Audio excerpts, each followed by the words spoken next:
Welcome to The Explainer. Today we're going to talk about a scientific feud, a pile of metal disks, and how they basically gave birth to the entire modern electrical age. Yeah, we're talking about Alessandro Volta and the invention that literally changed everything. Okay, so let me ask you this. Can a dead frog create electricity? I know, it sounds like something out of a B-horror movie, right?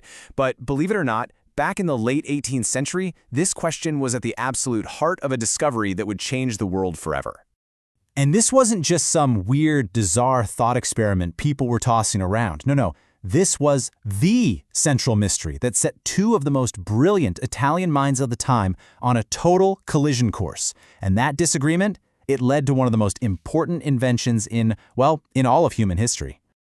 So our story actually kicks off not with Alessandro Volta, but with one of his contemporaries, a guy named Luigi Galvani. He was a physician who, and you gotta love the pun here, stumbled upon a truly shocking phenomenon. It was something that would set the stage for a complete revolution. So Galvani's doing these experiments, right? And he notices that when he touches a dissected frog's leg with two different kinds of metal, it twitches. It convulses, like it's suddenly alive again. Now his conclusion was pretty logical, even if it turned out to be wrong. He thought he'd found it, the spark of life, what he called animal electricity. Okay, now enter Alessandro Volta. He's a physicist from Como. He hears about Galvani's work and he's super intrigued. But he's also really skeptical. He had this hunch that the frog wasn't actually making the electricity. He thought it was just detecting it. And this slide right here, it just perfectly lays out their disagreement. You've got Galvani on one side, thinking he's looking at a biological marvel, the literal spark of life. And then you have Volta, who's looking at the exact same thing and seeing a physics problem. He's thinking, no, the frog's leg is just completing a circuit. The real magic, the real source of the electricity, is the contact between those two different metals. For Volta, this wasn't just some nerdy academic debate. It was a mission. He was dead set on proving his theory, and he knew there was only one way to do it.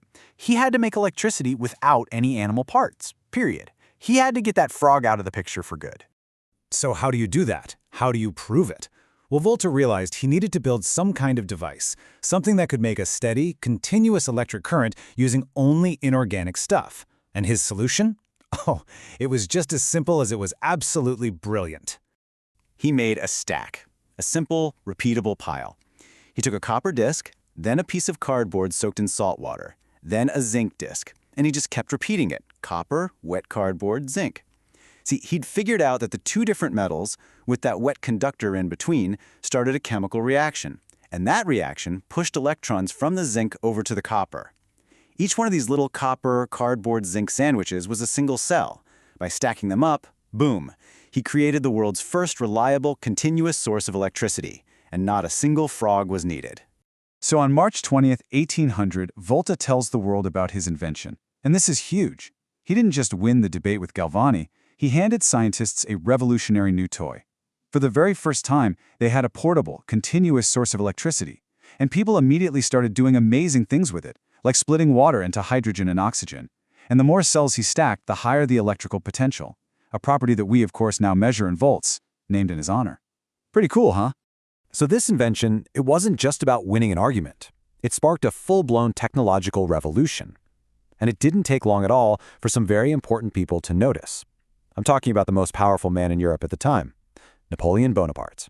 Yep, in 1801, Volta gets called to Paris to show off his battery to Napoleon himself, and Napoleon was so blown away that he just showered Volta with honors. We're talking a gold medal, he made him a count, gave him a seat in the Senate, the whole 9 yards. And honestly, Volta was already a big deal. He'd won the Copley Medal, which was kind of like the Nobel Prize of its day. He became a genuine international scientific superstar, and all for what? For inventing a pile of metal disks. Even long after he passed away in 1827, Volta's hometown of Como just kept celebrating him. He was their guy. But his legacy? Well, it was about to face a literal trial by fire. A twist of fate that is so ironic, you just couldn't make it up. Okay, so check out this timeline. It really shows how his legacy was cemented, even with a huge disaster. So in 1899, Como throws this massive party, an exhibition for the 100th anniversary of the battery. But then, disaster strikes. A fire rips through the place and destroys a ton of Volta's original instruments. But here's the amazing part. It was so important to them that the city rebuilt the whole thing in just 43 days. Incredible. And then, in 1927, they built the permanent museum, the Tempio Voltiano, to protect his remaining relics forever.